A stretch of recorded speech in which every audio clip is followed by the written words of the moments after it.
한국에 있는 대부분의 교회들이 어렵죠. 교회가 어려운 이유로 가장 먼저 꼽는다면 코로나 시기를 교회와 성도가 제대로 대처하지 못했기 때문에 그렇죠. 6.25 때도 예배는 쉬지 않았다라는 이상한 논리를 가지고 그렇죠. 교회가 사회에서 한 구성원으로 책임을 다해야 되는데 이기적인 모습을 보였기 때문에 오늘날 교회가 조금 어려운 사회로부터 외면받는 그러한 시대를 가지고 있습니다. 그런데 단지 이러한 이유 때문에 지금의 교회가 힘들고 쇠락한 것일까요? 고난과 핍박, 어려움은 늘 교회와 성도들에게 존재해 있었습니다. 그럼에도 그 고난과 위기를 늘 이겨왔던 것이 교회이고 성도였습니다. 그 환난 속에서도 부흥했던 것이 교회의 역사고 기독교의 본질이죠. 그런데 왜 오늘날은 이 시대는 교회가 성도가 그러한 모습을 보여주고 있지 못하는 것일까요? 그것은 이 시대의 교회와 성도가 예배를 잃어버렸기 때문에 그렇습니다. 목사님, 우리 예배 드리잖아요. 이렇게 말하시겠지만 이 시대의 교회와 성도들이 가지고 있는 문제는 대부분 이 예배를 잃어버렸던 이 문제부터 시작이 된다는 것입니다. 우리가 예배를 잃어버렸다는 것은 예배를 빼앗겼거나 예배를 못 드린다는 그런 의미가 아닌 것이죠. 예배를 통해서 하나님을 만나고 영적인 감격을 누리고 또 우리가 새로운 삶의 변화를 맞이해야 되는데 오늘날 저와 여러분 모든 예배들이 이러한 예배를 본질을 찾아가지 못하고 있다는 것이죠. 예배에서 우리가 하나님을 만나지 못하고 영적인 감격을 누리지 못하는 가장 근본적인 이유가 무엇일까요? 그것은 예배가 무엇인지 잘 모르기 때문에 그렇습니다. 예배가 무엇인지 알지 못하니 자발적으로 예배에 참여하기보다 의무감에 참여하는 경우가 대부분이고 예배에 참여하지 아니하면 하나님께서 혹시 나에게 어떤 불행한 일, 힘든 일을 주실지 않을까 이러한 걱정과 염려 속에서 찾아오는 분들도 있기에 예배에 하나님의 임재, 하나님의 능력 이런 것이 나타나지 않는 예배는 드리지만 예배를 잃어버린 그러한 껍데기의 예배를 우리는 드리고 있는 것이죠. 예배가 무엇입니까? 종교개혁자 누턴은 예배에 대해서 이렇게 이야기합니다. 하나님의 말씀이 선포되고 그 말씀에 믿음으로 응답하는 자리가 예배라고 말하고 있습니다. 이 누터의 말에 의하면 중요한 것 두 가지가 있죠.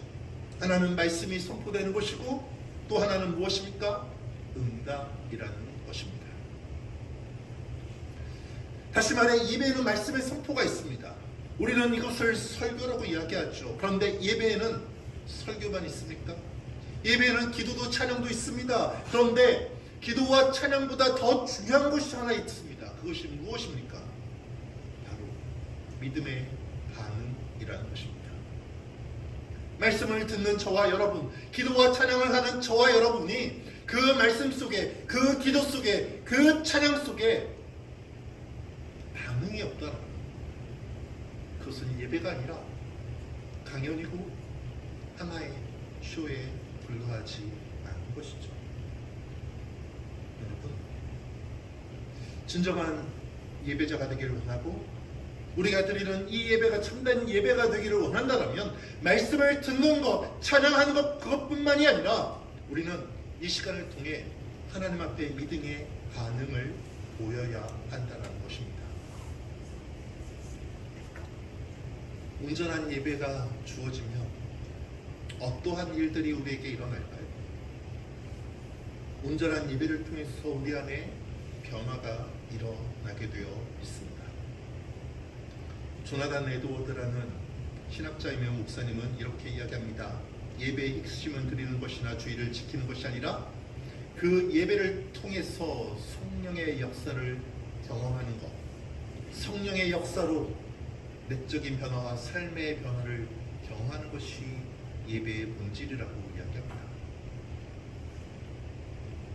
예배를 드리는 것은 단지 모여서 하나님 앞에 이 예배의 행위를 하는 것이 그 목적이 아니라는 거예요. 이 예배를 통하여서 성령 하나님을 경험하고 그 경험이 나와 여러분의 삶을 그 내면을 변화시켜야만 여러분요 오늘 예배에 온 이 목적을 이룰 수 있다는 것입니다.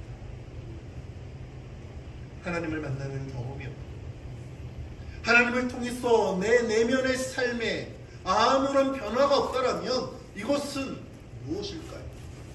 예배가 아니라 그냥 종교 행위에 지나지 않습니다. 신앙생활과 종교생활의 가장 큰 차이가 무엇인지 아십니까? 종교생활은요 10년, 20년 해도 그것이 내 삶과 내 가정에 아무런 변화를 주지 못하는 게 종교생활이에요. 신앙생활은 나의 인생을 바꾸는, 내 삶을 바꾸고 내 가정을 바꾸는 것이 신앙생활이라는 것이죠. 종교인과 신앙인 어디서 구별되는 줄 아십니까? 군대에 가면 바로 구분이 돼요. 군대에 가면 매주 이 군조 행사, 종교 행사가 있습니다. 자신의 종교에 맞게 교회나 성당이나 절을 가는 것이죠. 그런데 대부분 어디를 갈까요? 교회를 제일 많이 가요. 교회에 가면 간식도 있을 뿐만 아니라 이 군대에 있는 교회들은 주변의 교회들과 연계가 돼 있어서요. 주변에 있는 교회들, 좀 큰 교회들이 대신 찾아와서 이 찬양의 인도 이런 것들을 해주는 경우가 많이 있어요. 그러면 그 안에 누가 있냐면 이쁜 자매들이 있어요. 그러니까 군대에 가면 남자들이 제일 많이 가는 곳이 어디라고요? 교회예요. 그런데 어느 날 주일이 되었는데요. 보통 한 3, 400명, 4, 500명 이렇게 와야 되는데 한 100명밖에 안 온 거예요. 왜 안 왔을까요? 그 옆에 있는 성당에서 이 신앙인 천주교인 모 가수가 오는 거예요. 그 근처에 그 출신. 그러니까 훈련병들이 다 그 여가서 한번 보겠다고 다 성당으로 다 가버린 거예요.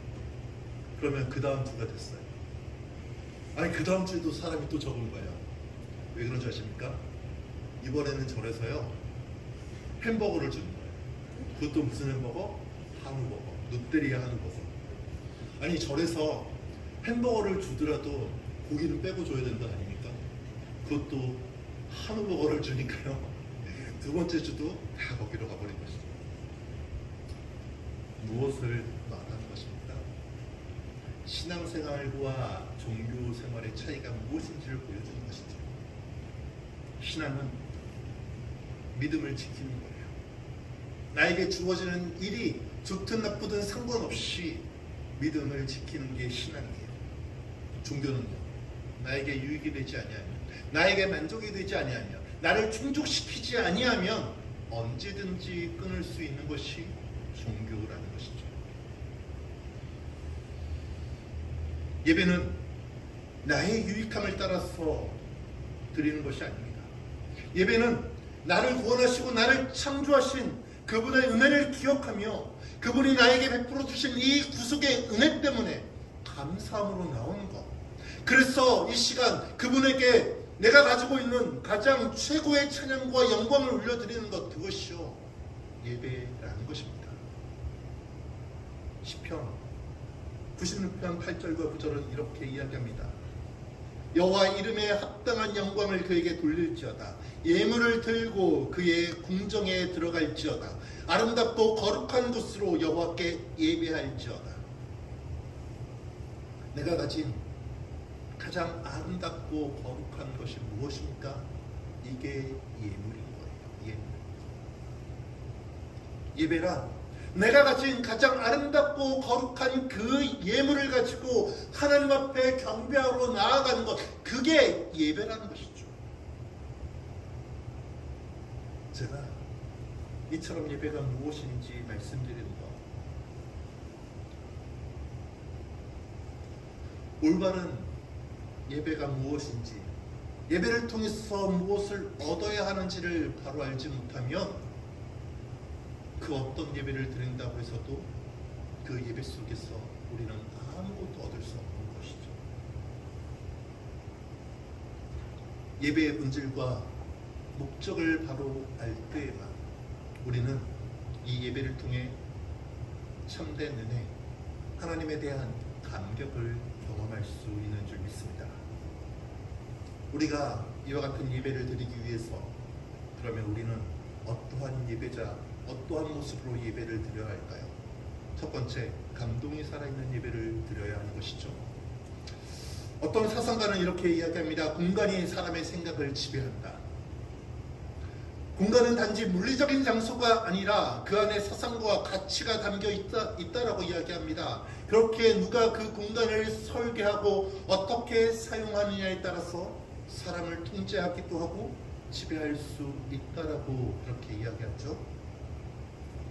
예전에는 건물을 지으면 어떻게 지었습니까? 네모 반듯하게 지었습니다. 더 많은 공간을 창출해야만 더 많은 이익을 얻을 수 있기 때문에 네모 반듯하게 지었던 것이 옛날에 건물 짓는 모습이었어요. 그런데 요즘은 어떻습니까? 요새는 네모 반듯하게 건물을 지으면 참 촌스럽게 졌다고 이야기하죠. 지금은 효율성이나 경제성보다 건축가의 생각과 철학, 어떠한 목적을 가지고 그 안에서 어떠한 사람들이 사용하느냐, 이것에 따라 건물의 형태, 모양이 다 달라집니다. 오늘 본문을 보면 예수님을 만난 한 여인이 20절에서 이렇게 질문을 던지죠. 우리 조상들은 이 산에서 예배하였는데 당신의 말은 예배할 곳이 예루살렘에 있다 하더이다 라고 이야기합니다. 이 말이 무슨 말이냐면 유대인과 사마리아인들 간에 하나님을 예배하는 공간에 차이가 있다라는 거예요. 이 사마리아 사람들 당시 어디에서 예배를 드렸을까요? 모세가 이스라엘 백성들을 모아놓고 가나안 땅에 들어가기에 앞서 축복을 했던 한 산이 있어요. 그 산 이름이 그리심산이라는 산이에요. 베델에 근처한 이 그리심산, 이게 사마리아인들이 예배했던 처소입니다. 반면 유대인들은 어디서 예배를 드렸습니까? 솔로몬과 스룹바벨에 의해서 세워진 이 예루살렘 성전에서 예배를 드렸습니다. 이 그리심산에 있는 이 사마리아인들이 가지고 있는 예배의 처소는 초라하고 볼품이 없었습니다. 반면 예루살렘의 성전은 어땠습니까? 가장 화려했죠. 대리석으로 그 벽면을 가득 채워 올렸습니다. 이 여인이 예수님에게, 내가 보기에 예수님 당신 선지자처럼 보이는데 그렇다면 우리가 드리는 예배 중에 어떠한 예배가 옳은 예배입니까? 어떠한 예배가 하나님께서 받으시는 예배입니까? 지금 사마리아인들이 드리는 이 그리심산에서 드리는 예배가 하나님이 받으실 만한 예배입니까? 아니면 예루살렘에서 드리는 그 예배가 하나님이 받으실 만한 예배인 것입니까? 라는 질문을 하고 있는 거예요. 이 여인은요, 예배가 드려지는 공간이 중요하다고 생각을 한 것이죠. 어디에서 예배를 드려야 옳은 예배인지를 지금 묻고 있는 것입니다. 여러분, 우리는 어디에서 예배를 드려야 한다고 생각합니까? 어디에서 예배를 드리면 그 예배가 정말 만족이 되고 기쁨이 되고 하나님께서 받으실 만한 예배가 되는 것입니까? 이 땅에 많은 교회와 성도들이요, 교회라는 이 예배당 속에서 하나님 앞에 예배합니다. 그런데 많은 교회들이 천차만별의 예배당을 가지고 있죠. 새로 지은 교회들은 들어가면 너무너무 화려합니다. 그렇죠? 조명부터가 달라요. 콘서트를 갔습니다. 앞에 서 있는 사람들 자체가 다르죠. 그런데 또 어떤 교회는 딸랑 공간만 있습니다. 마이크 하나, 강대상 조그만 거 하나, 피아노도 없으면 15분, 그렇죠? 그러한 곳에서 예배를 드리는 교회도 있습니다. 우리는 이 장소, 이 두 장소 가운데 어느 곳에서 예배드리기를 원합니다. 어느 곳에서 예배드리는 것이 하나님 앞에 영광이라고 생각합니까? 당연히 우리야 조명도 음향시설도 최고로 갖춰진 이 콘서트홀 같은 그러한 예배당에서 예배를 드려야 그죠? 감격이 있을 거라고 생각하죠. 하나님이 더 기뻐하실 것이라고 우리는 그렇게 생각합니다. 그런데 오늘 이와 같은 생각을 가진 이 여인에게 예수님이 무엇이라고 이야기하느냐? 21절 이렇게 이야기합니다. 같이 한번 읽어볼까요? 예수께서 이르시되 여자여 내 말을 믿으라. 이 산에서도 말고 예루살렘에서도 말고 너희가 아버지께 예배할 때가 이르리라. 아멘. 무슨 말입니까? 아무것도 갖춰지지 않는 초라한 그리심산에서 예배를 드리든 아니면 모든 것이 최선으로 갖춰진 그 예루살렘에서 예배를 드리든 그게 중요한 것이 아니라는 거예요. 전혀 다른 예배가 드려질 때가 있다는 것이죠. 다시 말해 예배란 크고 좋은 곳에서 드리는 것이 하나님이 받으시는 기뻐하는 예배가 아니고 소박한 곳에서 드린다고 해서 하나님이 거절하시는 예배가 아니라는 거예요. 예배는 장소에 의해서 결정되는 것이 아닙니다. 이 예배에서 가장 중요한 것은 따로 있어요. 이 예수님의 말씀 속에서요, 핵심은 어디에서 드리냐가 아니에요. 이 예수님의 말씀 21절 속에서요, 가장 중요한 단어는 무엇일까요? 예배는 누구에게 드리는 겁니까? 하나님께 드리는 것이죠. 우리는 예배를 하나님께 드리는 것이라고 알고 있어요. 그런데요, 오늘 예수님은요, 예배를 누구께 드린다고 이야기합니까? 아버지께 예배할 때가 있다라고 얘기하고 있습니다. 여러분, 예배는 어디서 드리는 것이 중요한 것이 아니라요, 예배의 본질은 무엇입니까? 내가 믿는 하나님이 누가 되는 것이 예배인 것입니까? 내 아버지가 되는 것이요, 예배의 핵심이라는 것이에요. 아버지라는 것은 어떤 존재입니까? 내 인생의 버팀목 같은 존재이죠. 힘들고 어려울 때 나에게 울타리가 되는 존재가 아버지 아닙니까? 그렇게 예배라는 것은요, 하나님을 창조주로 구원자로 바라보는 것이 아니에요. 하나님을 창조주와 구원자로 바라보는 것은 무엇입니까? 종교예요. 그 하나님이 내 인생의 아버지시고 내 삶의 버팀목이시고 내 인생의 위로자로 고백되고 인정되는 것이요, 예배라는 것입니다. 여러분, 그 창조주 하나님이 나의 아버지, 내 인생의 위로와 버팀목으로 되는 것, 그것을 위해서 무엇이 필요하냐면 하나님과 나의 연결점이 필요한 것이죠. 이 연결점이 감동이고 깨달음이라는 것입니다. 이게 하나님의 임재라는 거예요. 예배를 통해 하나님이 나의 아버지로, 내 인생의 유일한 버팀목으로 깨닫고 그것을 믿음으로 고백하는 것, 그 감동이 있을 때에 오늘 저와 드리는 예배가 어디서 드리든지 간에 진정한 예배가 되는 줄 믿습니다. 이 은혜가 저와 여러분에게 있기를 주님의 이름으로 축원을 드립니다. 둘째는 하나님과 소통하는 예배를 드려야 하는 것입니다. 오늘날 한 공동체나 조직이 잘 운영되기 위해서 가장 중요한 것이 있다면요, 이 구성원들 간의 소통입니다. 이 소통에는 네 가지의 측면이 있어요. 첫째는 업무적인 소통이에요.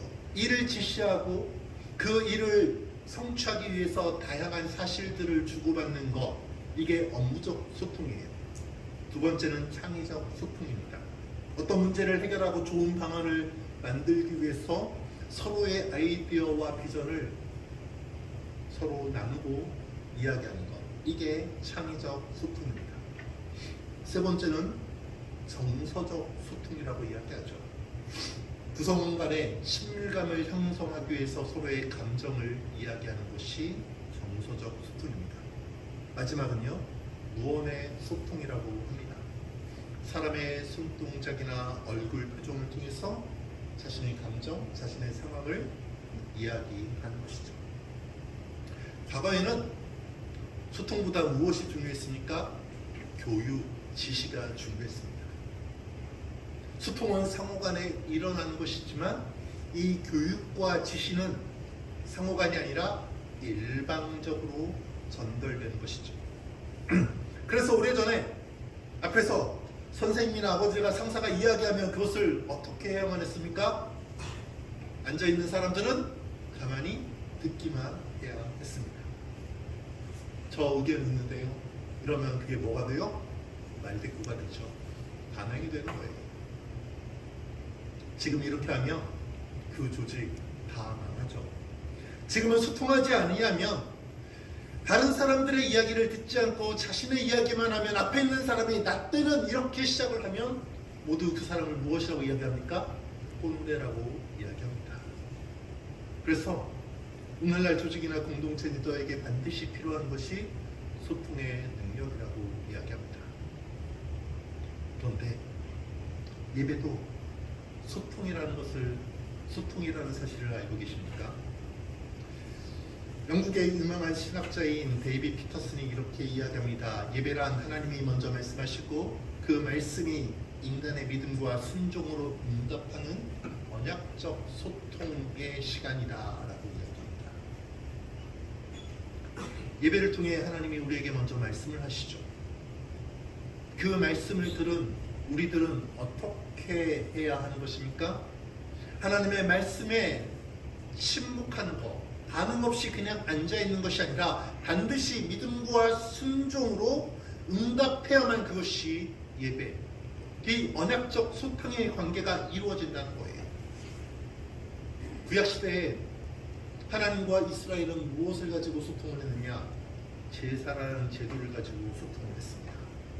이스라엘 백성들이 하나님 앞에 제사를 드리면 하나님은 이들의 이 제사를 받은 것을 불로 응답해 주셨죠. 그리고 불로 응답하신 이후에 하나님의 말씀이 이들에게 주어졌습니다. 그래서 이 제사를 드리고 난 이후 이스라엘 백성들은 그 받은 하나님의 말씀에 따라서 어떻게 한 것입니까? 순종의 삶을, 믿음으로 걸어가는 인생을 살아갔던 것입니다. 이 소통의 모습을요, 출애굽기 33장 11절에서는 이렇게 이야기합니다. 사람이 자기의 친구와 이야기함 같이 여호와께서는 모세와 대면하여 말씀하셨다라고 이야기하죠.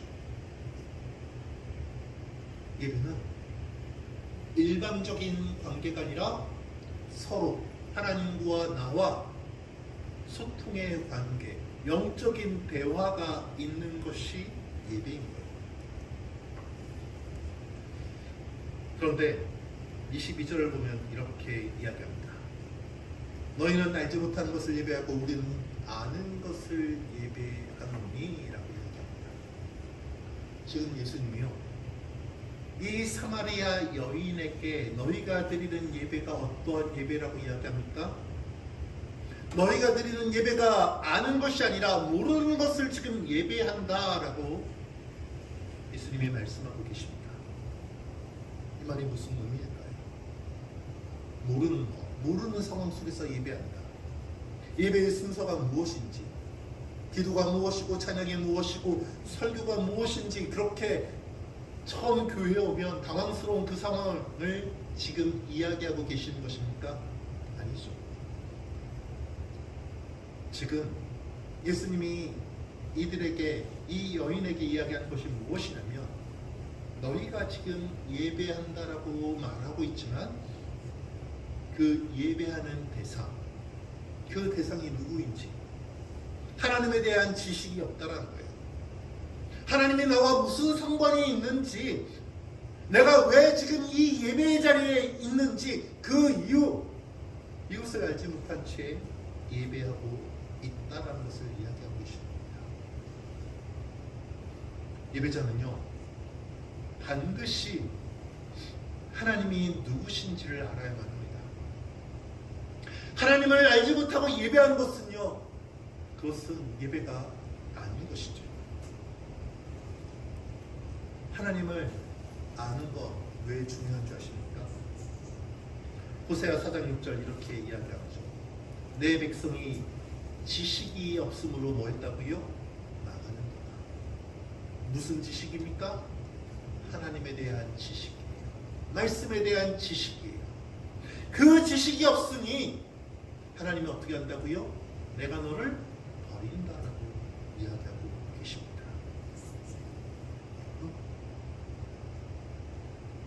우리가 예배를 드리는데 하나님에 대한 아는 것이 없이 예배드린다?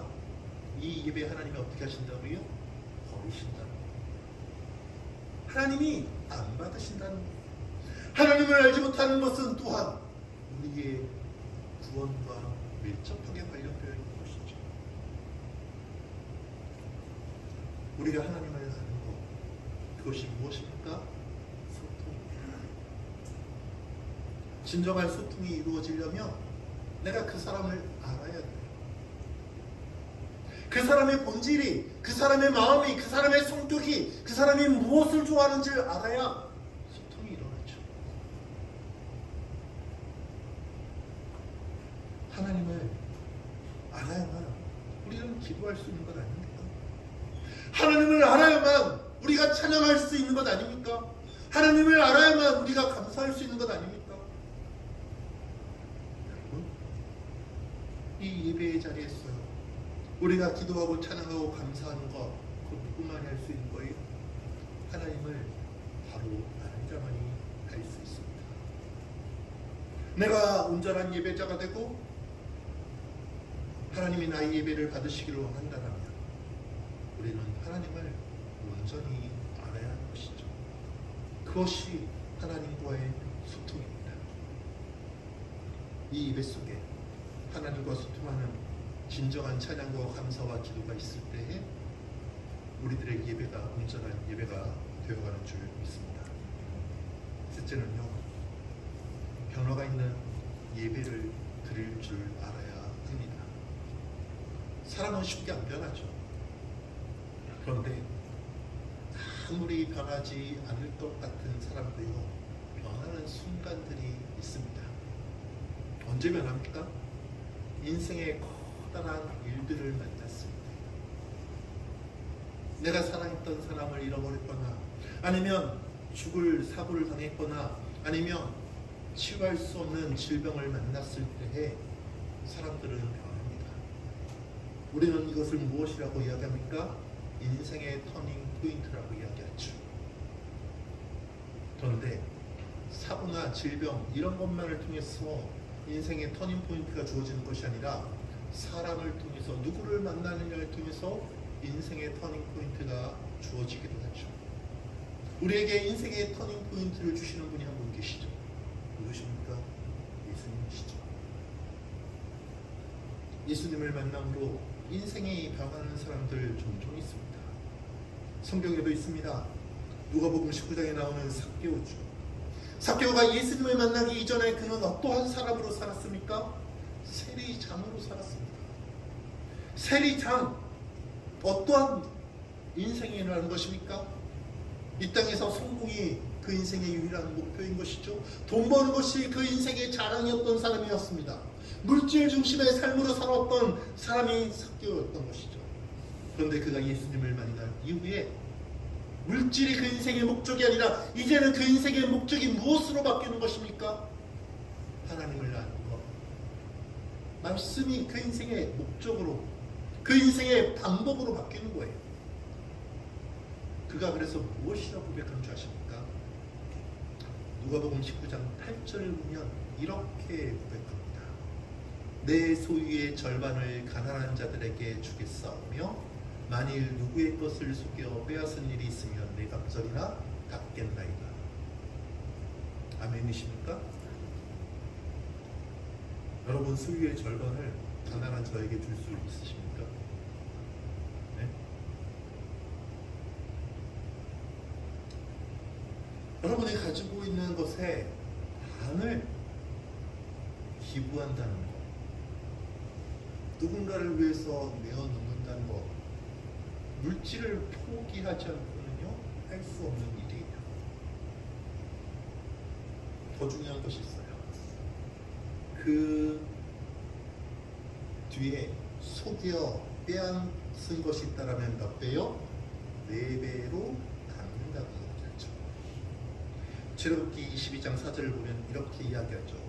도둑질한 것이 살아 그의 손에 있으면 소나 낙이나 양을 막론하고 몇 배를 갑절을 배상하라라고 얘기합니다. 살아있으면 2배, 죽으면 4배. 가지고 있잖아요. 빼앗은 것이 있으면 몇 배만 갚으면 돼요? 2배. 그런데 지금 몇 배로 보상하겠다는 거예요? 4배로 보상하겠다는 것이죠. 무엇을 지금 고백하는 것입니까? 이제는 이 삭개오가 하나님의 말씀대로 살아갈 것인데 그냥 남들 하는 그 말씀 동일하게 살아가는 것이 아니라 자신은 어떻게 해요? 그 말씀에 갑절로 순종하겠다, 배로 순종하겠다라는 거예요.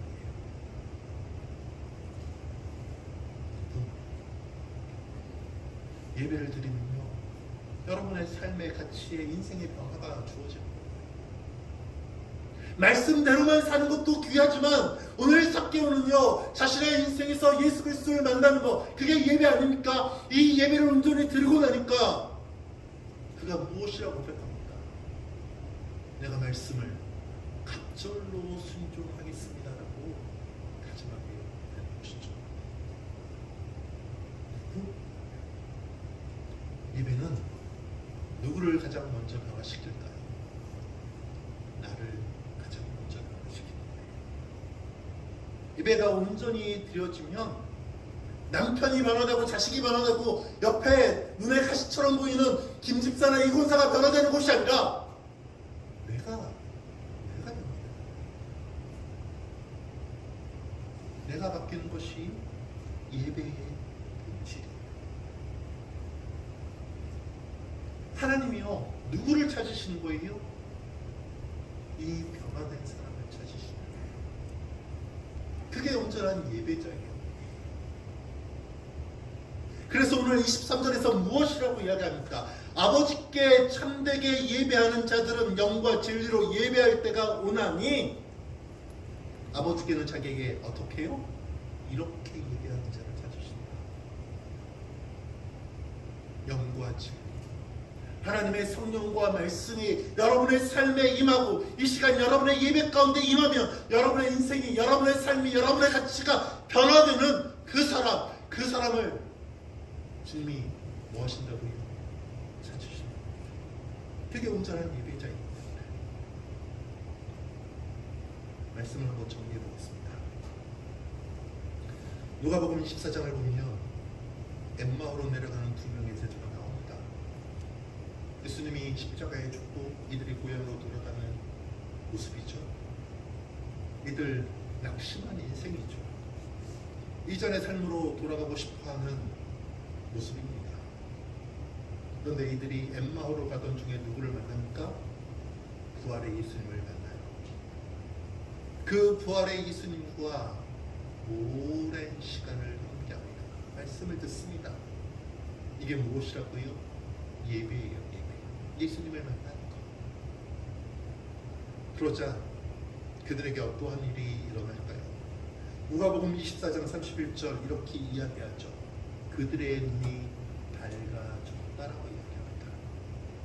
자, 눈이 밝아지니 자신이 걸어가는 삶이 다시 이전의 삶이라는 것은 아니, 자신이 지금 가고 있는 길이 구원에서 멀어지는 길이라는 것을 알게 되니 32절 무엇이라고 이야기합니다. 우리에게 성령을 풀어주실 때 우리 속에서 무엇이 마음이 뜨겁지 않냐. 여러분,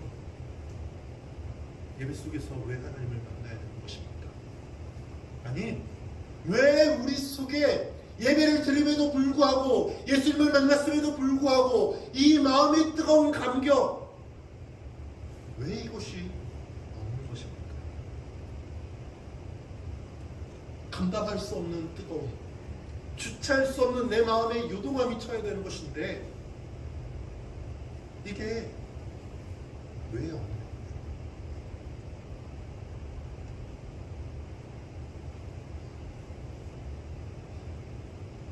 예배를 통하여 하나님을 만난 이 감격이 있는 사람은요, 그리스도인의 삶을 살아가는 것이죠.